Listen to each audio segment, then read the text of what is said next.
नमस्कार विद्यार्थी मित्रांनो, मी अभिलाष वराडे ओनॅस अकॅडमीच्या युट्यूब चॅनलवर पुन्हा तुम्हाला सगळ्यांचे स्वागत करतोय. विद्यार्थी मित्रांनो, आजच्या व्हिडिओमध्ये आपण एमपीएससी राज्यसेवा पूर्व परीक्षेचा जीएस पेपर 1 जो झाला त्याच्यामधील चालू घडामोडीचे जे प्रश्न आले होते, एकंदरीत 15 प्रश्न आले होते. या 15 प्रश्नाचं आन्सर की सोबत सखोल विश्लेषण आपण या व्हिडिओमध्ये करणार आहे. ऑलरेडी विद्यार्थी मित्रांनो, ओनॅस अकॅडमीच्या वतीनं आन्सर कीचा एक व्हिडिओ आम्ही ऑलरेडी बनवलेला आहे. जर फक्त तुम्हाला आन्सर की हवी असेल तर तुम्ही तो व्हिडिओ बघू शकता, त्याची सुद्धा लिंक डिस्क्रिप्शन मध्ये दिलेली आहे. आणि आता आम्ही सब्जेक्ट निहाय म्हणजे विषय निहाय आम्ही सखोल विश्लेषण तिथे आम्ही असे व्हिडिओ आणतोय. ऑलरेडी जिओग्राफी असू द्या किंवा इकॉनॉमिक्स असू द्या, याचे व्हिडिओ आम्ही आणलेले आहेत. ते जर व्हिडिओ तुम्ही बघितले नसेल त्याची लिंक डिस्क्रिप्शन मध्ये दिलेली आहे, तिथून तुम्ही ते बघू शकता. आणि आता तिसरा व्हिडिओ जो आहे तो आहे चालू घडामोडी संदर्भातला. तर हे बघा विद्यार्थी मित्रांनो, की सर्वप्रथम जो पहिला प्रश्न चालू घडामोडीमध्ये तुम्हाला विचारला आहे तो विचारला आहे इकॉनॉमिक सर्व्हेवर, ज्यालाच म्हणतात आर्थिक अहवाल 2025-26. अगेन तुम्हाला सांगतो अपेक्षित प्रश्न होता, कारण बजेट असू द्या, इकॉनॉमिक सर्व्हे असू द्या, याच्यावर जनरली एमपीएससी राज्यसेवेच्या पूर्व परीक्षेमध्ये प्रश्न विचारले जातात. तर तुमच्याकडनं अपेक्षित होतं की तुम्हाला हे माहित असायला हवं होतं. अगेन जर तुम्ही इकॉनॉमिक सर्व्हे वाचला जरी नसेल तर याचे विधानं जे होते अशा पद्धतीने विधानं होते की तुम्ही लॉजिकचा आधार वापरून किंवा लॉजिक वापरून सुद्धा तुम्हाला या प्रश्नाचं उत्तर इझिली तिथे मिळू शकलं असतं. तर बघा याच्यामध्ये काय विचारलंय आपल्याला, 4 स्टेटमेंट दिले आणि शेवटी विचारलंय की कोणते विधान योग्य आहेत. ठीक आहे, हे बघा मी तुम्हाला याच्या आधी सांगितलेलं की योग्य अयोग्य काय विचारलंय त्याला पहिले अधोरेखित करा, अंडरलाईन करा आणि त्याच्यानंतर स्टेटमेंट वाचा. म्हणजे तुमच्या डोक्यात हे लक्षात राहील की तुम्हाला योग्य विचारलाय की अयोग्य विचारलाय. याच्यामध्ये पहिलं स्टेटमेंट बघा. पहिलं स्टेटमेंट काय म्हटलेलं आहे, भारतातील स्थलांतरित ज्या देशांना प्राधान्य देतात त्या देशांमध्ये स्थलांतर नियंत्रणात वाढ झाल्यास परदेशातून येणाऱ्या रकमेच्या, ज्याला रेमिटन्सेस म्हणतात, वाढीचा वेग कमी होऊ शकतो. तुम्हाला सगळ्यांना माहिती आहे विद्यार्थी मित्रांनो की संपूर्ण जगभरात विशेष करून युरोपीय देशांमध्ये किंवा पाश्चिमात्य देशांमध्ये काय चालू आहे, एक अँटी इमिग्रेशन प्रोटेस्ट चालू आहे मोठ्या प्रमाणावर. म्हणजे जे काही विस्थापित जनरली डेव्हलपिंग कंट्रीज मधून तिथे जातात त्यांच्या विरोधात एक लाट संपूर्ण या देशामध्ये तिथे चालू आहे. याचाच परिणाम कशावर होऊ शकतो की येणाऱ्या काळामध्ये भारतातून जे विदेशात स्थायिक होणाऱ्यांची संख्या जी आहे ती कमी होऊ शकते. आणि तसं जर झालं तर जे भारतीय विदेशात जातात, पैसे कमवतात आणि पैसे कमवून काही पैसे भारतात पाठवतात, ज्यालाच काय म्हणतात रेमिटन्सेस पाठवतात, याचा वेग कमी होऊ शकतो. मागच्या काही वर्षांमध्ये भारताला हा जो रेमिटन्सेसच्या मार्फत जो पैसा येत होता विद्यार्थी मित्रांनो, तो जगातला सर्वात जास्त होता, म्हणजे आपला क्रमांक पहिला होता.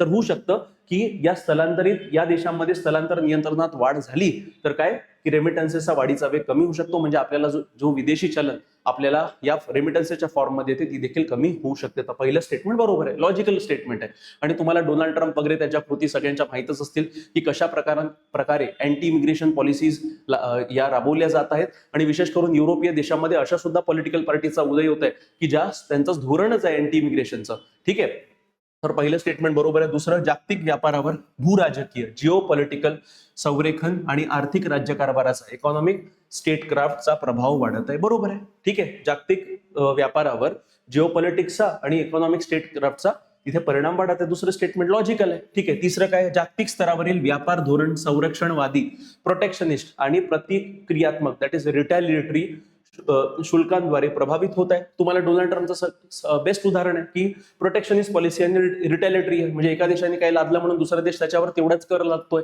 जसं जर ट्रम्पनी चायनाच्या प्रोडक्टवर कर लादला, त्याच्या प्रत्युत्तर म्हणून चायनाने देखील कर लादला. याला म्हणतात रिटॅलिएटरी शुल्क. ठीक आहे. आणि प्रोटेक्शनिस्ट म्हणजे काय, make in India, make in America, make in China, हे जे काही धोरणं असतात हे काय, तर संरक्षणवादी धोरण आहे. तर तिसरी स्टेटमेंट बरोबर आहे. चौथं काय, भूराजकीय आर्थिक म्हणजे जिओ इकॉनॉमिक घटक आता द्विपक्षीय व्यापाराच्या महत्वाचा नमुन्यांचा गणित निर्णायक ठरत आहे. बरोबर आहे. जिओ इकॉनॉमिक्समुळेच आता तुमचे जे बायलॅटरल रिलेशन म्हणजे दोन देशांमधले संबंध जे आहेत त्याच्यावर आता भूराजकीय आर्थिक गटाचा दबाव म्हणजे तिथे प्रभाव आता दिसायला लागलेला आहे. तर हे चारही स्टेटमेंट विद्यार्थी मित्रांनो हे योग्य आहेत आणि हे स्पेसिफिकली इकॉनॉमिक सर्व्हे 2025-26 मध्ये तिथे लिहिलेले आहेत. ठीक आहे, म्हणजे काय, या 86व्या प्रश्नाचं उत्तर, करेक्ट उत्तर काय विद्यार्थी मित्रांनो, तर 4 म्हणजे all of the above, A B C आणि डी. चारही स्टेटमेंट, चारही विधानं बरोबर आहे. हा जो सेट मधून आपण जे प्रश्न इथं बघतोय हा सेट विद्यार्थी मित्रांनो आहे डी सेट मधला 86वा प्रश्न, त्याचं उत्तर 4. ठीक आहे. त्याच्यानंतर पुढील प्रश्नाकडे वळूया. आता बघा 87वा जो प्रश्न आहे हा प्रश्न अगेन एकदम सोपा प्रश्न, लॉजिकल प्रश्न, अपेक्षित प्रश्न. का बरं, कारण इराण US इस्रायलचं युद्ध चालू आहे. आता सीजफायर झालेलं आहे पण अजूनही चर्चेत आहे. स्ट्रेट ऑफ हॉर्मुझमुळे असू द्या किंवा विविध कारणामुळे असू द्या. आता याच्यामध्ये बघा तुम्हाला विचारलंय चाबहार बंदर. ठीक आहे, चाबहार बंदर जे आहे त्याच्या संदर्भात तुम्हाला विचारलेलं आहे इथे विचारलाय योग्य विधान ओळखा. आता तुम्हाला इथे 4 विधाने दिली आणि योग्य विधाने कोणते हे तुम्हाला ओळखायचं. पहिलं स्टेटमेंट बघा, इराणमधील चाबहार बंदरामुळे. तर हे तुम्हाला माहित पाहिजे की भारतानं इराणमधील जे बंदर विकसित करून दिलेलं आहे ते म्हणजे कोणतं आहे, चाबहार बंदर. तर अख्खच्या अख्खं बंदर भारतानं विकसित करून नाही दिलेलं आहे, त्याच्यातला एक टर्मिनल जो सर्वात मोठा टर्मिनल आहे तो आपण डेव्हलप करून दिलेला आहे इराणला. आणि का बरं केलाय त्याचं कारण या वाक्यात तुम्हाला मिळेल. इराणमधील चाबहार बंदरामुळे भारताला पाकिस्तानला वगळून थेट अफगाणिस्तानपर्यंत पोहोचण्याचा मार्ग उपलब्ध होतो. हे बघा विद्यार्थी मित्रांनो, जनरली आपण पाकिस्तानला रिक्वेस्ट केली होती की आम्हाला अफगाणिस्तानपर्यंत आमचा जे माल आहे तो वाहण्यासाठी परमिशन द्या, पण तसं पाकिस्तानने ऍक्सेप्ट केलं नाही. मग त्यालाच प्रत्युत्तर म्हणून आपण काय केलं की इराणमधील जे चाबहार बंदर आहे त्याला आपण डेव्हलप केलं आणि आता आपण समुद्रमार्गे जो माल आहे तो चाबहार बंदरापर्यंत पाठवतो आणि मग रस्ते इराणच्या मार्फत आपण अफगाणिस्तानपर्यंत मालाची वाहतूक तिथं करतोय. आणि येणाऱ्या काळामध्ये आपला पर्पज काय की अफगाणिस्तान एकंदरीत जर बघितलं हा लँडलॉक कंट्री आहे. लँडलॉक कंट्री म्हणजे काय, तर संपूर्ण बाजूनी तो भूमीने वेढलेला आहे, त्याला समुद्र किनारा नाही आहे. मग अशा परिस्थितीत आपल्या चाबहार बंदराचा आपण अफगाणिस्तानपर्यंत पोहोचण्याला तिथे मदत करतो आणि त्याचाच वापर करून आपण पुढे जे सेंट्रल एशियन कंट्रीज असू द्या किंवा युरोपियन देश असू द्या तिथपर्यंत आपल्याला आपला माल पोहोचवायचा आपली आकांक्षा आहे. म्हणजे पहिलं स्टेटमेंट काय विद्यार्थी मित्रांनो, बरोबर आहे. ठीक आहे, म्हणजे आपण पाकिस्तानला बायपास करतोय, पाकिस्तानला वगळतोय. दुसरं स्टेटमेंट बघा, चाबहार बंदर हे चीनने पाकिस्तानमध्ये विकसित केलेल्या कराची बंदराला धोरणात्मक तोड, दॅट इज स्ट्रॅटेजिक काउंटरवेट देणारे ठरते. हे लक्षात ठेवा विद्यार्थी मित्रांनो, चीन कराची बंदराला विकसित करत नाही. कराची हे खूप ऐतिहासिक बंदर आहे आणि डीप वॉटर पोर्ट आहे. ठीक आहे, तर याच्यामध्ये लक्षात ठेवा कराची बंदराला चीननं डेव्हलप नाही केलेला आहे. तर कोणत्या बंदराला डेव्हलप केलाय, ग्वादर पोर्टला डेव्हलप केलाय. आणि हा ग्वादर पोर्टला डेव्हलप करण्याचा जो धोरण आहे हे चायना पाकिस्तान इकॉनॉमिक कॉरिडॉरच्या अंतर्गत तिथे ते येतं. म्हणून लक्षात ठेवा, चायना पाकिस्तान इकॉनॉमिक कॉरिडॉर हा जवळपास $45 बिलियन हा करार होता आणि अजून देखील तिथे इम्प्लिमेंट होत आहे. याच्या अंतर्गत बेल्ट अँड रोड इनिशिएटिव्ह तुम्हाला चायनाचा माहित असेल, त्या अंतर्गत हा प्रोजेक्ट चायनानं तिथं राबवलेला आहे. आणि भारताचा याला विरोध आहे. विरोध का बरं आहे, कारण हा जो चायना पाकिस्तान इकॉनॉमिक कॉरिडॉरचा जो रोड आहे, रेल्वे आहे, हे सगळे रूट पाकिस्तान व्याप्त काश्मीर जे आहे पीओके तिथून जातात. आणि भारताने म्हटलेलं आहे की पाकिस्तान व्याप्त काश्मीर हा जो आहे हा भारताचा अविभाज्य भाग आहे. म्हणून भारतानं अजूनपर्यंत बेल्ट अँड रोड इनिशिएटिव्ह जो चायनाचा महत्वाकांक्षी प्रकल्प आहे त्याला विरोध दर्शवलेला आहे. तर ग्वादर पोर्ट आहे, कराची पोर्ट नाहीये, म्हणजे दुसरं स्टेटमेंट चुकीचं. तिसरं स्टेटमेंट बघा, चाबहार बंदराच्या संचालन आणि विकासासाठी स्थापन करण्यात आलेली विशेष उद्देशीय संस्था स्पेशल पर्पज व्हेकल म्हणजे इंडिया पोर्ट्स ग्लोबल लिमिटेड आहे. हे बरोबर आहे विद्यार्थी मित्रांनो, म्हणजे तिसरं स्टेटमेंट बरोबर आहे, फॅक्च्युअल स्टेटमेंट आहे. त्यानंतर चौथं बघा, 2026-27च्या अर्थसंकल्पात चाबहार बंदरासाठी कोणत्याही निधीची तरतूद करण्यात आलेली नाही. हे तुम्हाला माहित असायला पाहिजे. ठीक आहे, म्हणजे चौथं स्टेटमेंट बरोबर आहे. तर बी जे आहे, बी चुकीचं आहे. आता बघा, फक्त जर तुम्हाला बी जरी माहित असेल तर जिथे जिथे बी आहे तिथे तिथे कट करा. बी इथे आहे, बी इथे आहे, बी इथे आहे, म्हणजे एलिमिनेशन टेक्निक या प्रश्नाला लागू पडते. जर तुम्हाला दुसरं स्टेटमेंट माहित असेल तर तुमचं इझिली उत्तर या प्रश्नाचं तुम्हाला मिळून जाईल. बाकी सी आणि डी नाही जरी माहित असले तरीही पुरे आहे. म्हणजे याचा करेक्ट आन्सर काय विद्यार्थी मित्रांनो, तर 87व्या प्रश्नाचं करेक्ट आन्सर 3 आहे. हा डी सेट आहे, हे लक्षात ठेवा विद्यार्थी मित्रांनो. ठीक आहे, अगेन तुम्हाला हे माहित पाहिजे की आता इराणवरती जे आर्थिक निर्बंध लादले गेलेले आहे तर त्यामुळे इराणकडून आपण तेल विकत घेऊ शकत नाही किंवा काही करू शकत नाही. आणि त्यामध्येच आपण चाबहार बंदराचा जो वापर करत होतो त्यावर देखील अमेरिकेनं प्रतिबंध आणलेला आहे. लक्षात ठेवा विद्यार्थी मित्रांनो. म्हणून एक लॉजिकल जर तुम्ही म्हणू शकता की 26-27च्या बजेटमध्ये जनरली चाबहार बंदराच्या डेव्हलपमेंटसाठी विकासासाठी कोणताही निधीची तरतूद तिथे करण्यात आलेली नाहीये. तर 87चं करेक्ट आन्सर 3 आहे. त्यानंतर पुढील प्रश्नाकडे वळूया विद्यार्थी मित्रांनो. ठीक आहे, आता हा बघा एकदम फॅक्च्युअल प्रश्न आहे विद्यार्थी मित्रांनो, 88वा प्रश्न आहे. आणि अशा प्रकारचे प्रश्न एमपीएससी कडनं अपेक्षित राहतात, हे लक्षात ठेवा. काय विचारलंय, खालीलपैकी कोण चिलीचे 38वे राष्ट्राध्यक्ष बनलेले आहे. अर्थात चिली कुठे येतो, तर साऊथ अमेरिकेत येतो, हे तुम्हाला कळलं पाहिजे. लॅटिन अमेरिकन कंट्रीज याला म्हणतात. आता याच्यापैकी चिलीचे 38वे अध्यक्ष कोण आहे, तर याचं उत्तर आहे 3, जोस अँटोनियो कास्टरिस्ट. ठीक आहे, 3. अगेन जर तुम्ही चालू घडामोडी योग्य पद्धतीने वाचले असेल तर तुमचा हा प्रश्न तिथे बरोबर यायलाच हवा. एकदम सोपा प्रश्न. त्यानंतर पुढील प्रश्नाकडे वळूया. आता हा थोडा फॅक्च्युअल प्रश्न आहे. यामध्ये काय विचारलंय, श्री सुरेश कलमाडी यांनी कोणत्या काळात आशियाई ऍथलेटिक्स संघटनेचे अध्यक्षपद भूषवलेले आहे.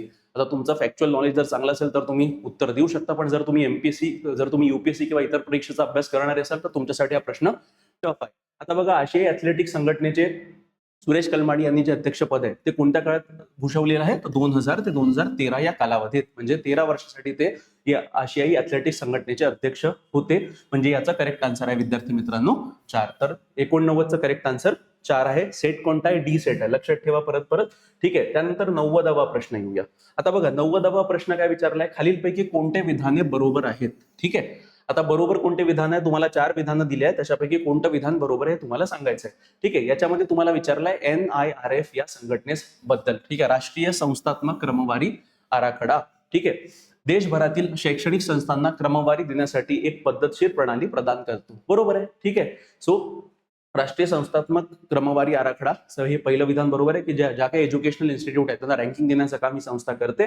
ठीक आहे. दुसरं स्टेटमेंट बघा की राष्ट्रीय संस्थात्मक क्रमवारी आराखडाची सुरुवात 2020 साली करण्यात आली होती. तर 2020 साली नव्हे, 2015 साली करण्यात आली होती. आणि कोणत्या मंत्रालयाने? Ministry of human resource development. ठीक आहे. मनुष्यबळ संसाधन मंत्रालय जे आहे त्यांनी याचं स्थापना केलेली आहे. कधी केलेली आहे? 2015. म्हणजे दुसरं स्टेटमेंट चुकीचं आहे.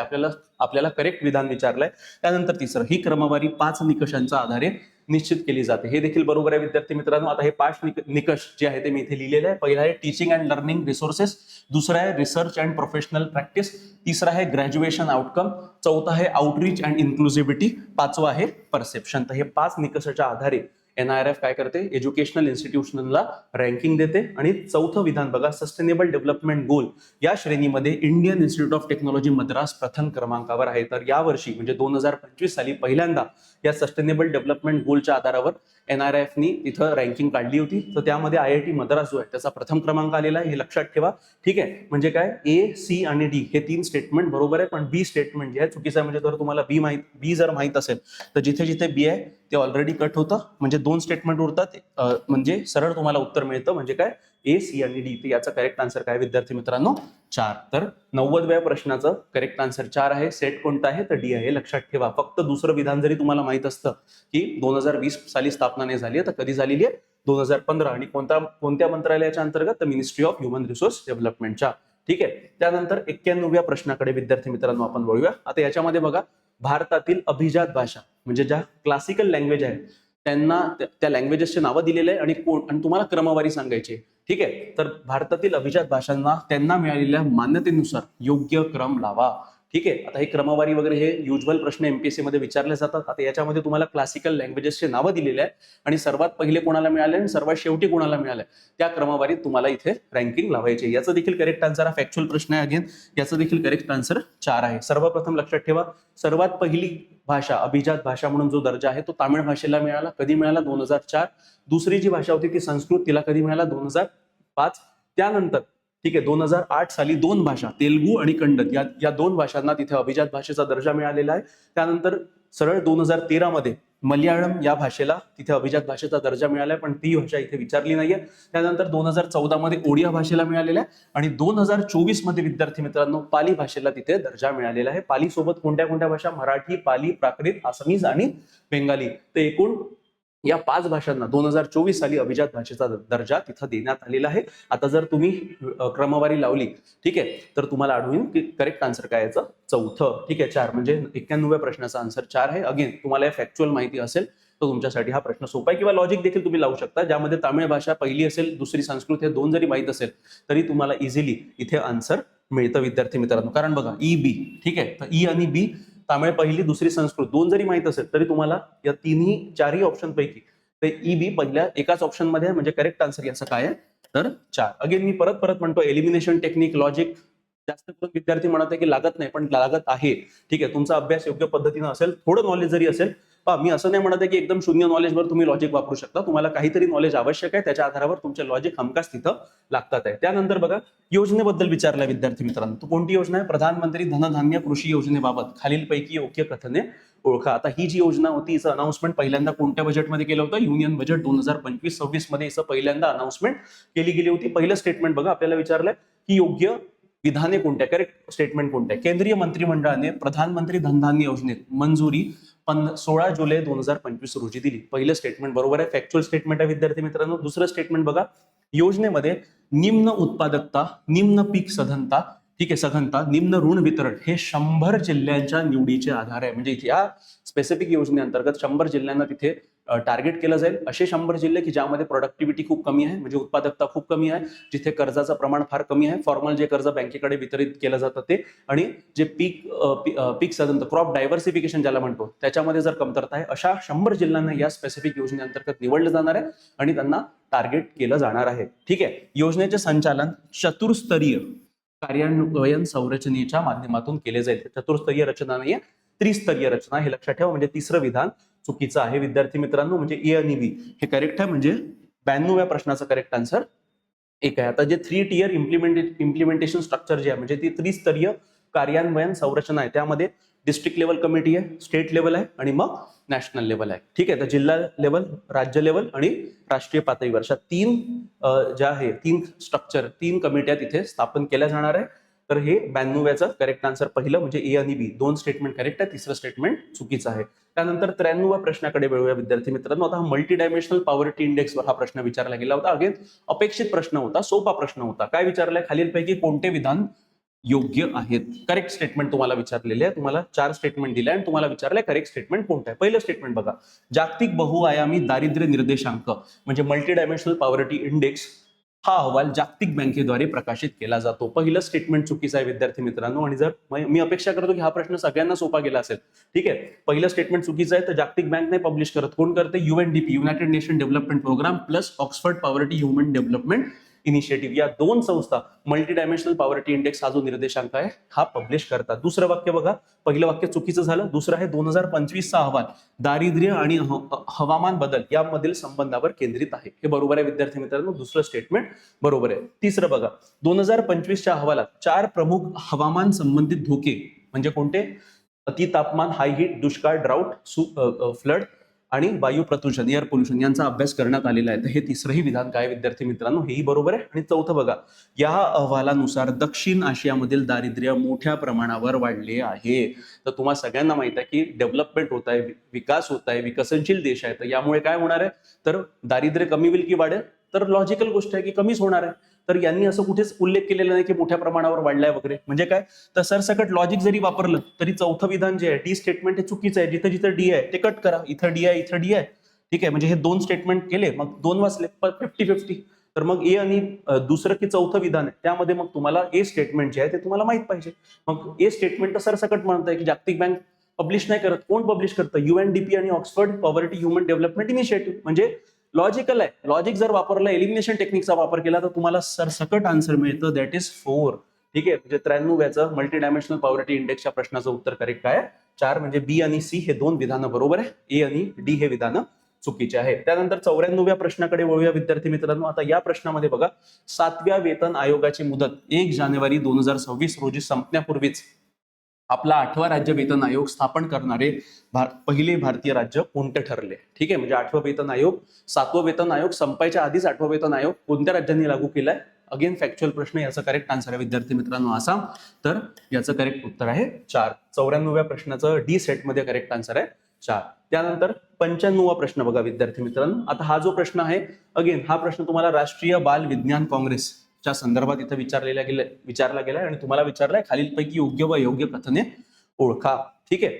आता याच्यामध्ये तुम्हाला कोणते योग्य आहे, कोणतं अयोग्य आहे हे कथन तुम्हाला विचारलंय. पहिलं वाक्य बघा, 31वी राष्ट्रीय बाल विज्ञान काँग्रेस 3 ते 6 जानेवारी 2026 दरम्यान भोपाळ मध्य प्रदेश येथे आयोजित करण्यात आली होती.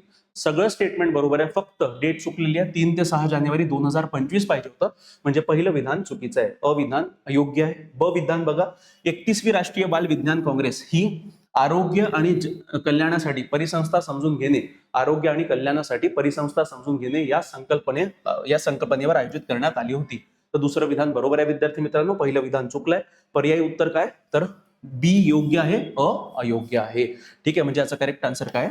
दुसरं. तर 95व्याचा करेक्ट आन्सर विद्यार्थी मित्रांनो 2 आहे. अगेन फॅक्च्युअल प्रश्न.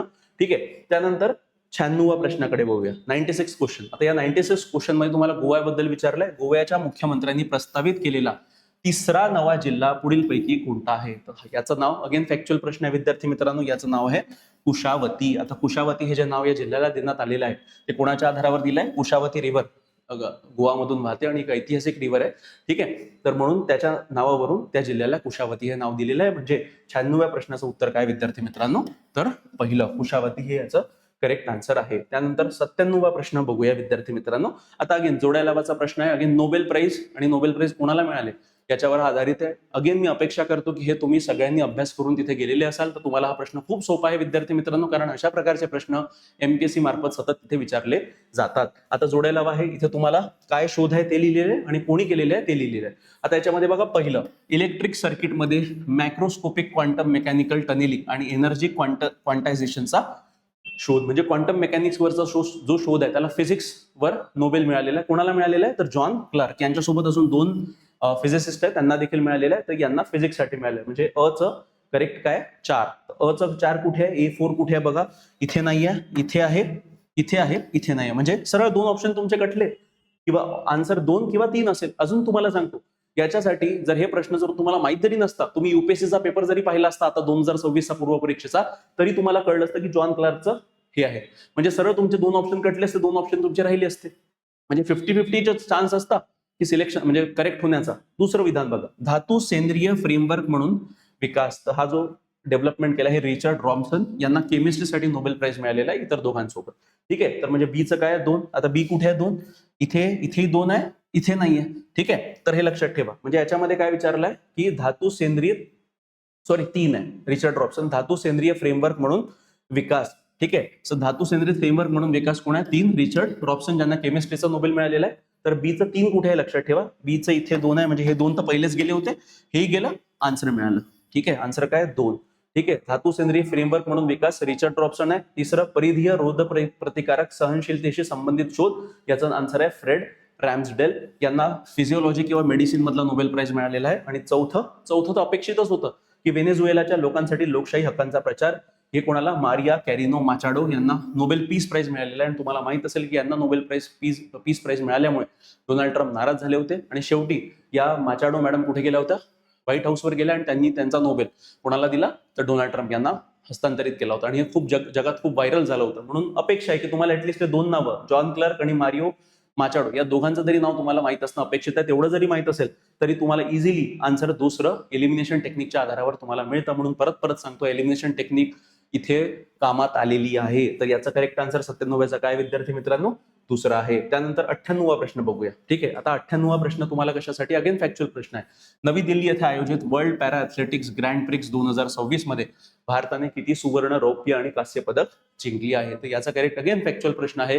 जर तुम्ही करंट अफेअर्सच्या मॅगझिन वाचला असेल तर निश्चितच हे तुमच्या वाचनात आलेलं असेल. याचा करेक्ट आन्सर आहे बी, सुवर्ण 75, रौप्य 69, कांस्य 64, म्हणजे टोटल भारतानं 208 पदं जिंकले विद्यार्थी मित्रांनो. तर 98 याचा करेक्ट आन्सर आहे 2, हे लक्षात ठेवा. ठीक आहे, त्यानंतर 99वा प्रश्न चालू घडामोडींच्या संदर्भातला काय आहे, विज्ञान आणि तंत्रज्ञान आधारित उपायांद्वारे लैंगिक समानता वाढविण्यासाठी आणि महिलांचे सक्षमीकरण साधण्यासाठी पुढीलपैकी कोणत्या राज्यामध्ये महिला तंत्रज्ञान केंद्र म्हणजे वुमन टेक्नॉलॉजी पार्क स्थापन करण्यात आलेले आहे. याचं correct answer all of the above आहे. म्हणजे गुजरात, तामिळनाडू, सिक्कीम, उत्तर प्रदेश, महाराष्ट्र या सगळ्या राज्यांमध्ये वुमेन टेक्नॉलॉजी पार्कची स्थापना करण्यात आलेली आहे. म्हणजे याचा करेक्ट आन्सर काय आहे, 4 वरील पैकी सर्व. तर 99व्या प्रश्नाचं उत्तर काय विद्यार्थी मित्रांनो, 4 वरील पैकी सर्व. कोणता सेट आहे, डी सेट. आणि शेवटला प्रश्न जो आहे, 100वा प्रश्न जो आहे किंवा शेवटला करंट अफेअर्स आहे तो आहे ब्रिक्स बद्दल विचारलेला आहे. ब्राझीलच्या ब्रिक्स चेअरशिप 2025च्या प्रमुख प्राधान्यामध्ये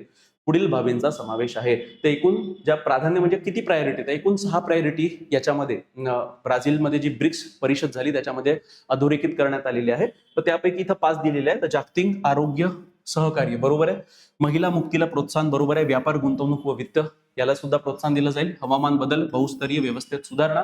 तर हे 5च्या 5 स्टेटमेंट जे दिलेले आहे, प्रायोरिटी ज्या दिलेल्या आहेत त्या बरोबर आहे. हे डिसिजन कुठे घेण्यात आले, ब्राझीलच्या ब्रिक्स चेअरशिप 2025 मध्ये घेण्यात आलेले आहे. म्हणजे याचा करेक्ट आन्सर आहे वरील पैकी सर्व, म्हणजे 4. हे लक्षात ठेवा विद्यार्थी मित्रांनो. आता ब्राझीलकडे ब्रिक्सची 17वी शिखर परिषद जी आहे ब्रिक्सची ब्राझीलमध्ये झाली. कुठे झाली, रिओ दी जेनेरिओ मध्ये झाली होती. आणि आता 18वी जी शिखर परिषद आहे ब्रिक्सची ती कुठे होणार आहे, नवी दिल्ली, भारतात होणार आहे.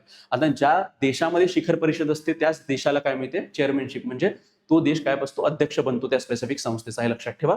तर 2025 मध्ये ब्राझील होता आणि आता कोण आहे, आता भारत राहणार आहे 2026 मध्ये. तर विद्यार्थी मित्रांनो अशा पद्धतीनं आपण जे करंट अफेअरचे पूर्ण प्रश्न आहे, चालू घडामोडींचे पूर्ण प्रश्न आहे, त्याचं अचूक उत्तर काय आहे आणि का बरं आहे याचं सखोल डिस्कशन आपण या व्हिडिओमध्ये केलेलं आहे. तुम्हाला कोणत्याही प्रश्नासंदर्भात जर डाऊट असेल, काही इश्यूज असतील, सरळ तुम्ही कमेंट बॉक्समध्ये तिथे टाकू शकता. तर या व्हिडिओमध्ये विद्यार्थी मित्रांनो इतकंच. जर तुम्हाला हीच पीडीएफ जर ऍक्सेस करायची असेल तर तुम्ही आमचं टेलिग्राम चॅनल नक्की जॉईन करा. या टेलिग्राम चॅनलवर ज्या काही अपडेट्स आहेत, परीक्षेसंदर्भातल्या किंवा चालू घडामोडी असू द्या किंवा हे जे प्रश्न आले याच्या संदर्भातल्या देखील चालू घडामोडी आम्ही या टेलिग्राम चॅनलवर तिथे रेग्युलरली अपडेट करत असतो.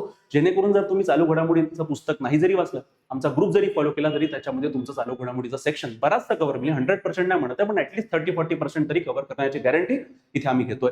तर व्हिडिओ पॉज करा आणि या QR कोडला स्कॅन करा किंवा डिस्क्रिप्शन मध्ये टेलिग्राम चॅनलची लिंक दिलेली आहे, तिथून देखील आमचं टेलिग्राम चॅनल जॉईन करू शकता. आणि सर्वात महत्त्वाची गोष्ट विद्यार्थी मित्रांनो, जर तुम्ही 2027 साठी जर तुम्हाला पुन्हा बॅच लावायची असेल किंवा तुम्ही नवीन विद्यार्थी असाल तर आमची समर्पण बॅच उद्यापासून सुरू होत आहे. उद्यापासून आमचे डेमो लेक्चर सुरू होत आहे विद्यार्थी मित्रांनो.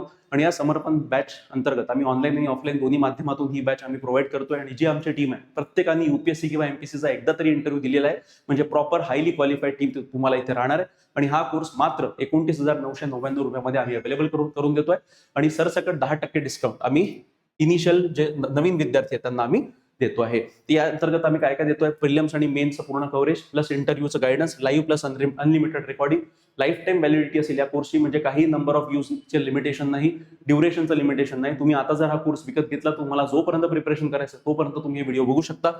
बेसिक टू ऍडव्हान्स कव्हरेज आहे, NCERT आणि बालभारतीचा कव्हरेज आम्ही या कोर्स अंतर्गत तुम्हाला देतोय. आन्सर रायटिंग प्रॅक्टिस आम्ही डेली बेसिसवर करून घेणार आहे, पहिले 1-2 महिने नाही, त्याच्यानंतर PYQचं अनालिसिस प्रत्येक टॉपिकमध्ये केलं जाईल. Study notes, test series, mentorship का बरं, तर कसा अभ्यास करायचा, आठवड्याचं प्लॅनिंग कसं करायचं, महिन्याचं प्लॅनिंग कसं करायचं, याचं संपूर्ण तुम्हाला गायडन्स प्रत्येक एक शिक्षकाच्या करवी तुम्हाला तिथं करून दिलं जाणार. आणि हे लक्षात ठेवा विद्यार्थी मित्रांनो, PYQ अनालिसिस आम्ही याच्यासाठी टाकलेलं आहे, कारण ज्या पद्धतीनं आता मी तुम्हाला चालू घडामोडीचे प्रश्न सांगितले किंवा इतर सब्जेक्टचे प्रश्न आले, त्याच्यातले बऱ्याचशे जे प्रश्न होते त्यांचा जो कव्हरेज होता तो मागील जे प्रश्न विचारले गेले होते तशाच पद्धतीनं ते प्रश्न विचारले गेले होते. म्हणजे काय, तर PYQचं अनालिसिस मस्ट आहे. कोणताही टॉपिक अभ्यास करायच्या ऐवजी आधी त्या टॉपिकवर कसे प्रश्न विचारले गेलेले आहे हे समजून घेणं काळाची गरज आहे. आणि यामध्ये लक्षात ठेवा विद्यार्थी मित्रांनो, आम्ही MPSCचे जे जुने विद्यार्थी आहेत त्यांना मुख्य परीक्षेसाठी मेंटरशिप हवी असेल तर मी स्वतः ही मेंटरशिप बॅच रन करणार आहे.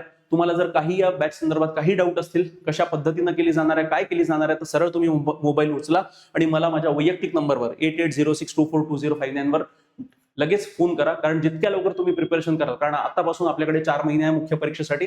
जर तुम्हाला मुख्य परीक्षेसाठी जर तिथे आन्सर रायटिंगची प्रॅक्टिस करायची आहे, एसे कसा लिहायचं त्याची प्रॅक्टिस करायची असेल, GSचा स्कोअर कसा वाढवायचा, या सगळ्या बाबी, सगळे सिक्रेट्स माझ्याकडे विद्यार्थी मित्रांनो. आणि लवकरात लवकर फोन उचला आणि कॉल करा. त्यामध्ये इथिक्सचा जो बॅच आहे, ती इथिक्सची बॅच निलेश सर स्वतः घेऊन देतात, स्वतःचे आमचे नोट्स आहेत. आणि त्यामध्ये विशेष करून पूर्ण जो एक कव्हरेज असतो इथिक्सचा पेपरचा, तो पूर्ण कव्हरेज आम्ही तिथे तुम्हाला करून देणार आहे. ही बॅच जर तुम्हाला मराठी किंवा इंग्रजीमध्ये जॉईन करायची असेल तर अगेन निलेश सरांना त्यांच्या नंबरवर कॉल करा, 9403692940. ठीक आहे. तर विद्यार्थी मित्रांनो, अशा पद्धतीनं आज आपण चालू घडामोडीचे जे प्रश्न आहेत त्याचं आपण सखोल विश्लेषण तिथे केलेले आहे. तुम्हाला काही डाऊट असेल, कोणत्या प्रश्नावर काही तुम्हाला तुमचा आक्षेप असेल तर तुम्ही सरळ कमेंट बॉक्समध्ये टाका आणि मला डायरेक्टली माझ्या नंबरवर तुम्ही सरळ वैयक्तिकरित्या कॉल करू शकता. मी परत माझा नंबर इथे लिहितोय विद्यार्थी मित्रांनो. ठीक आहे. माझा नंबर आहे 8806242059. सरळ मोबाईल उचला आणि कॉल करा. तर या व्हिडिओमध्ये इतकंच विद्यार्थी मित्रांनो, धन्यवाद.